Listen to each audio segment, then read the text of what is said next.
Manchester City o'z tarixidagi eng qimmat transferga tayyorlanmoqda.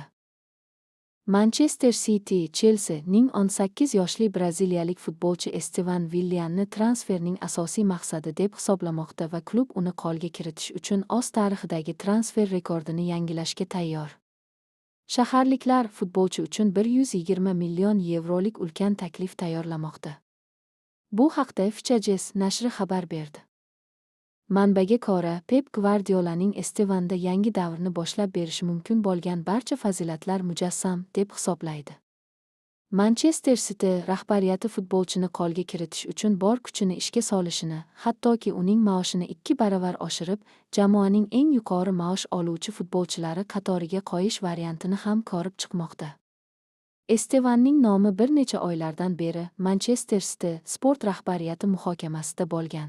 Ammo London klubi braziliyalikni klubni qayta qurish jarayonining asosiy qismi deb biladi va shu sababli har qanday holatda ham uni sotishni rejalashtirmayapti.